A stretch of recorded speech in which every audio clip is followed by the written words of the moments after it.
Hello नाजरीन, अस्सलाम वालेकुम। उम्मीद है कि आप खैरियत से होंगे। नाजरीन, अभी कुछ दिन पहले हमने लेमन को ग्रो करने के लिए कटिंग के थ्रू लगाना सीखा था। तो नाजरीन, आजकल मौसम है, लेमन को कई और तरीक़ों से भी ग्रो किया जा सकता है, जैसे कि ग्राफ्टिंग के थ्रू भी ये हो सकता है, इसके अलावा बीजों के थ्रू भी हो सकता है। तो नाजरीन, आज जो हम सीखेंगे वो लेमन को बीजों के थ्रू कैसे ग्रो किया जाता है, इससे हम जो है इसको लर्न करेंगे।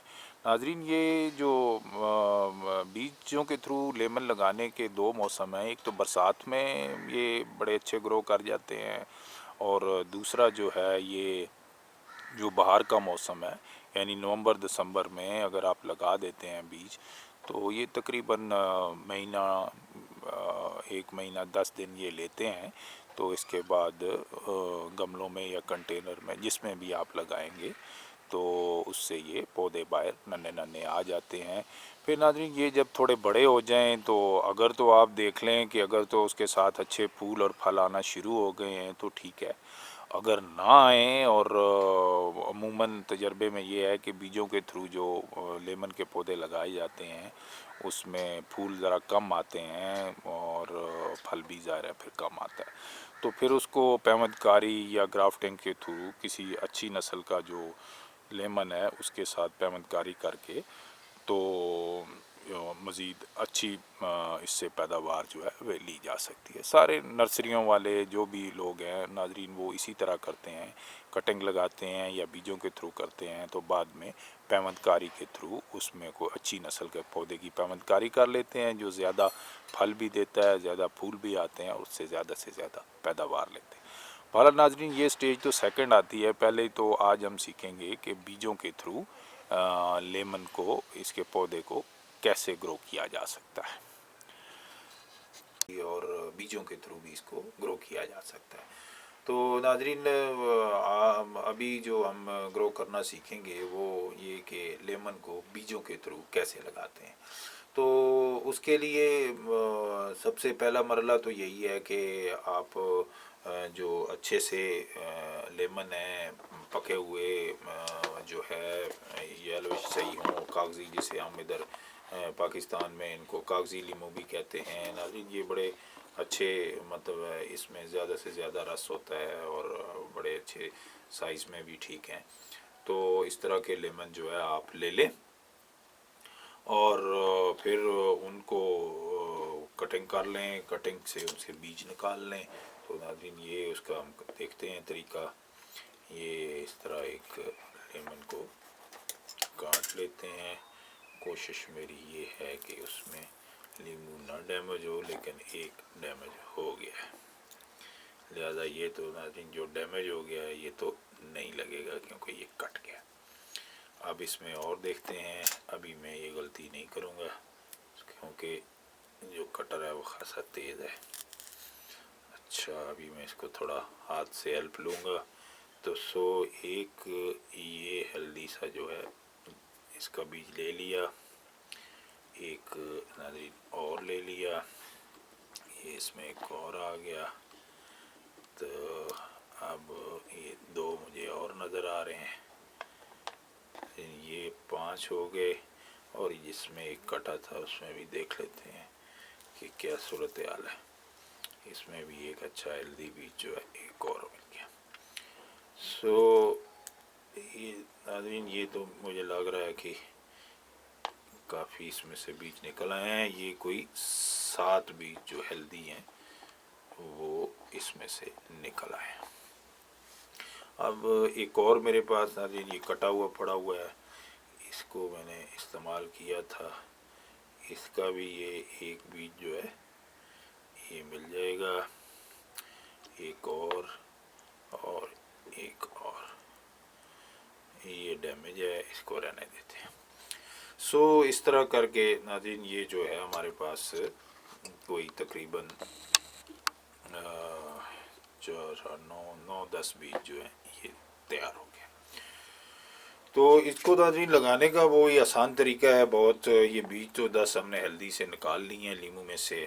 اب اس کی سوائل جو ہے اس کی تیاری اگلا مرحلہ ہے، کیونکہ سوائل جو ہے اس کے لیے جو چاہیے ہوتی ہے وہ بہت زیادہ ناظرین سخت زمین نہیں چاہیے ہوتی، کیونکہ بیجوں کی گروتھ کے لیے زمین جو ہے تھوڑی نرم چاہیے ہوتی ہے۔ تو میں نے اس کے لیے یہ چھوٹا سا گملہ نما یہ ڈبہ ہے، اس کو تیار کیا ہے۔ اس میں 50% جو ہے وہ میں نے ریت ڈالی ہے، اور اس میں جو 30% ہے وہ مٹی کی آمیزش ہے، اور 20% اس میں کھاد کی آمیزش ہے۔ ناظرین یہ تھوڑی سی ریتلی ٹائپ تو نہیں ہوتی، لیکن پھر بھی اس میں ریت کی جو مقدار ہے وہ تھوڑی زیادہ ہوتی ہے، کیونکہ یہ بیجوں سے ننے ننے پودے ہوتے ہیں، تو ان کو ظاہر ہے باہر نکلنے کے لیے جو نرم زمین ہے اس کی ضرورت ہوتی ہے۔ سو اس طرح کر کے یہ جو زمین ہے وہ ہموار بھی ہے، اور بیج لگانے کے لیے بالکل تیار پڑی ہے۔ تو اس کا لگانے کا ناظرین بیج کا وہی طریقہ ہے کہ ایک ایک بیج جو ہے اس کو ہم آدھا آدھا انچ نیچے زمین میں گملے میں یہ اس طرح ڈال کے تو اوپر آدھی آدھی انچ مٹی ڈال دیں گے۔ تو یہ ناظرین اس طرح کر کے میں بیج لیتا جاؤں گا، اور اس میں مٹی ڈالی، اس کو دبا دیا، اس کو بھی اس طرح مٹی میں دبا دیا، اس کو بھی یوں مٹی میں دبا دیا۔ سو اس میں ناظرین چند ایک بیج اور لے لیتے ہیں۔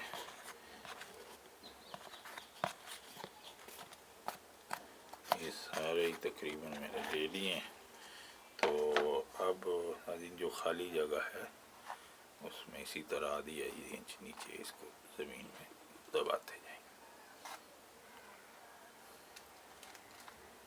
یوں کر کے اوپر مٹی ڈال دیں۔ ناظرین یہ چونکہ اگر تھوڑے سے گھنے بھی لگ جائیں تو اس میں کوئی اتنی پریشانی نہیں ہے، کیونکہ بعد میں ان جو بیجوں کو ہے وہ ہم نے اسی میں لگے نہیں رہنے دینا، کیونکہ اس کو کہیں بڑے گملوں میں یا جب یہ پودے بن جائیں گے تو ان کو زمین میں کہیں شفٹ کرنا ہوگا، کیونکہ یہ تو چھوٹا سا ڈبہ نما گملہ ہے ناظرین، یہ صرف اور صرف بیج اگانے کے لیے اس کو استعمال کر رہے ہیں۔ سو ناظرین اوپر سے اس طرح بیج سارے وہ کر کے مٹی میں آدھا آدھا انچ جو ہے وہ دبا دیے ہیں، زمین کو ہموار کر دیا، اور پہلی دفعہ اس کو خوب آخری مرحلہ جو ہے خوب واٹرنگ کریں۔ پانی ناظرین زیادہ پریشر سے نہ دیں، اس طرح ذرا سافٹ طریقے سے پانی دیں۔ تو بس یہ جہاں تک بیجوں کی گروتھ کا تعلق ہے ناظرین، یہ نارملی 25-30 دن جو ہے یہ لیتے ہیں سیزن میں باہر آنے میں۔ تو بیسٹ سیزن جو ہے وہ دو ہی ہیں، ایک تو ناظرین برسات ہے، برسات میں لگا لیا کریں تو اس میں بھی جو ہے بیج بہت جلدی گروتھ کرتے ہیں، اور دوسرا جو ہے وہ نومبر دسمبر اس میں آپ لگا لیں، تو کیونکہ اس کے بعد آگے بہار آ رہی ہوتی ہے، تو بہار میں بھی یہ جو بیج ہیں یہ اچھی طرح گروتھ کر جاتے ہیں، اور 20-25 دن ناظرین لیتے ہیں۔ اگر تھوڑا سا آپ نے شروع نومبر میں لیا ہے لگائے ہیں تو تھوڑے زیادہ دن بھی لے سکتے ہیں، دسمبر مڈ میں یا درمیان میں لگائے ہیں، کیونکہ جتنی بہار آگے قریب ہوگی، جتنا آگے وہ اس کی پودوں کی گروتھ کا ٹائم آگے قریب ہوگا، تو اتنا جلدی یہ اس کو گرو کرنا شروع کر دیں گے۔ سو ناظرین اس طرح کر کے یہ جو اس کا عمل ہے بیجوں کے تھرو لیمن لگانے کا یہ مکمل ہوا۔ پھر کسی ویڈیو کے ساتھ دوبارہ حاضر ہوں گے۔ Till next time, bye.